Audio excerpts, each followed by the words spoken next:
पिलाମାନେ ଆଜିର এই ବ୍ୟାକରଣ କ୍ଲାସକୁ ତୁମମାନଙ୍କୁ ସ୍ୱାଗତ ଓ ଅଭିନନ୍ଦନ। ଆମେ ପୂର୍ବରୁ ସନ୍ଧି ପଢ଼ି ସାରିଛେ। ବର୍ତ୍ତମାନ ଆମେ ସମାସ ପଢ଼ିବା। ସମାସର ପ୍ରଥମେ କିଛି ମୁଁ ପରିଚୟ କରାଇବି, ସେଗୁଡ଼ିକ ତୁମେ ମନେ ରଖିବ। ତାପରେ ଆମେ ସମାସ ବିଷୟକୁ ଯିବା। ମୁଁ ବର୍ତ୍ତମାନ ତୁମକୁ କହୁଛି ସମାସ କାହାକୁ କୁହାଯାଏ। ସମାସ କାହାକୁ କୁହାଯାଏ?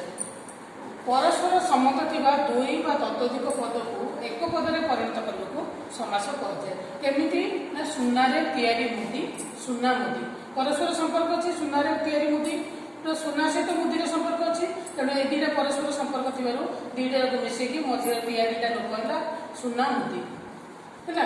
ଆମେ କ'ଣ ପାଇଁ ସମାସ କରିବା ତାକୁ ଦେଖିବା। ଝିଅଟିର ହାତକୁ ସୁନାରେ ତିଆରି ମୁଦିଟି ଭଲ ମାନୁଛି। ଏଠି ଆମେ କହିଲେ ସୁନାରେ ତିଆରି ମୁଦିଟି ଭଲ ମାନୁଛି। ଏଇ ବାକ୍ୟଟାକୁ ମନେ ରଖ। ଝିଅଟିର ହାତକୁ ସୁନା ମୁଦିଟି ଭଲ ମାନୁଛି। କୋଉ ବାକ୍ୟଟା ଅଧିକ ସୁନ୍ଦର ଲାଗୁଛି? ନିଶ୍ଚିତ ଭାବେ ଝିଅଟିର ହାତକୁ ସୁନା ମୁଦିଟି ଭଲ ମାନୁଛି।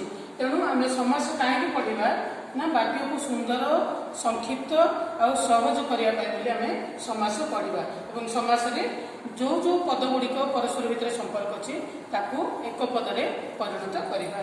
ଏଠାରେ ଦେଖ, ସମାସର ପଢ଼ିବା ପୂର୍ବରୁ ଆମେ କେତେ ଗୁଡ଼ିଏ ବିଷୟ ଜାଣିବାକୁ ପଡ଼ିବ।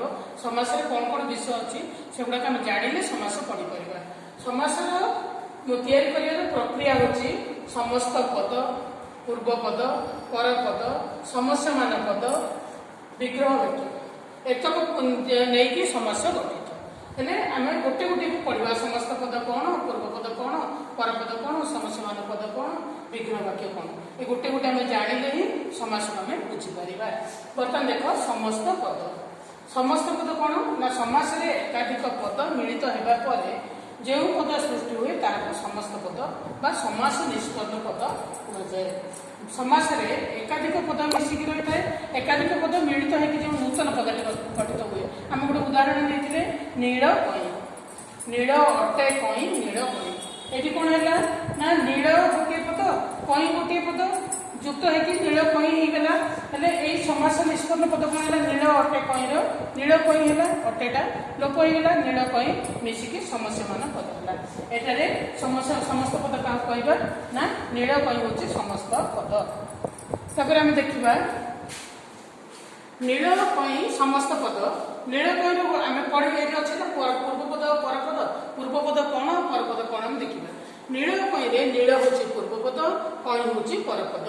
ଦୁଇଟାକ ମିଶିକି ନୀଳ କଇଁ ହେଲା। ଏଥିରୁ ଜଣାଗଲା ସମସ୍ତ ପଦର ପ୍ରଥମ ପଦ ଶବ୍ଦଟି ପୂର୍ବ ପଦ ଏବଂ ପର ଅଂଶଟି ହେଉଛି ପରପଦ। ସମସ୍ତ ପଦ କ'ଣ, ପୂର୍ବ ପଦ କ'ଣ, ପରପଦ କ'ଣ ବୁଝିପାରିଲ? ପୂର୍ବ ପଦ ପୂର୍ବରୁ ଥିବା ପଦଟି ପୂର୍ବ ପଦ ଏବଂ ପର ଅଂଶଟି ଯାହା ରହିଲା ତାହା ହେଲା ପରପଦ, ଯୋଉଟାକୁ ନେଇକି ଆମେ ସମାସ କରିବା। ନୀଳ ଅଟେ କଇଁ, ନୀଳ ହେଲା ପୂର୍ବ ପଦ, କଇଁ ହେଲା ପରପଦ। ତାପରେ ଆମେ ଦେଖିବା ସମସ୍ୟମାନ ପଦ କ'ଣ। ସମସ୍ୟମାନ ପଦ ହେଲା ନୀଳ କଇଁ ସମସ୍ତ ପଦଟିରେ ନୀଳ ଗୋଟିଏ ସମସ୍ୟମାନ ପଦ ଓ କଇଁ ଅର୍ଥାତ୍ କ'ଣ ବୁଝିଲେ ଆମେ? ଯେଉଁ ଯେଉଁ ପଦର ମିଶ୍ରଣରେ ସମସ୍ତ ପଦ ଗଠନ ହୁଏ ସେହି ପଦ ଗୁଡ଼ିକ ଗୋଟିଏ ଗୋଟିଏ ସମସ୍ୟମାନ ପଦ। ଯେଉଁ ଯେଉଁ ପଦକୁ ନେଇକି ଆମେ ଗୋଟିଏ ସମସ୍ୟମାନ ପଦ ଗଠନ କଲେ ସେଥିରେ ପ୍ରତ୍ୟେକ ପଦ ଗୋଟେ ଗୋଟେ ସମସ୍ୟମାନ ପଦ ହେଲା। ନୀଳ କଇଁ, ନୀଳ ଗୋଟିଏ ସମସ୍ୟମାନ ପଦ, କଇଁ ମଧ୍ୟ ଗୋଟିଏ ସମସ୍ୟମାନ ପଦ। ସମସ୍ୟମାନ ପଦ ବୁଝିପାରିଲ? ତାପରେ ଆମେ ଦେଖିବା ବିଗ୍ରହ ବାକ୍ୟ କ'ଣ। ବିଗ୍ରହ ବାକ୍ୟ ହେଉଛି ସମାସ ଅନ୍ତର୍ଗତ ପଦମାନଙ୍କର ପରସ୍ପର ସମ୍ବନ୍ଧ ଜାଣିବା ପାଇଁ ଯେଉଁ ବାକ୍ୟ ଗଢ଼ାଯାଏ ତାହାକୁ ବିଗ୍ରହ ବାକ୍ୟ କୁହାଯାଏ। ଏହି ବିଗ୍ରହ ବାକ୍ୟକୁ ବ୍ୟାସ ବାକ୍ୟ ବା ସମାସ ବାକ୍ୟ ମଧ୍ୟ କୁହାଯାଏ ହେଲା। ବା ସମାସ ଅନ୍ତର୍ଗତ ପଦ, ଯେଉଁ ଯେଉଁ ପଦ ଗୁଡ଼ିକୁ ନେଇକି ଆମେ ସମାସ ଗଢ଼ିକି ଗୋଟେ ବାକ୍ୟ ଗଠନ କଲେ ସେ ବାକ୍ୟର ପରସ୍ପର ସମ୍ବନ୍ଧ ଜାଣିବା ପାଇଁ ବାକ୍ୟଟିଏ କଲେ ତାହାକୁ ବିଗ୍ରହ ବାକ୍ୟ ବା ସମାସ ବାକ୍ୟ ମଧ୍ୟ କୁହାଯାଏ। ବ୍ୟାସ ବାକ୍ୟ ମଧ୍ୟ ତାକୁ କୁହାଯାଏ। ଆଉ ସମାସ ହେଉଛି ଆମର 6 ପ୍ରକାରର। 6 ପ୍ରକାରରେ ପ୍ରଥମ ହେଲା ତତ୍ପୁରୁଷ ସମାସ।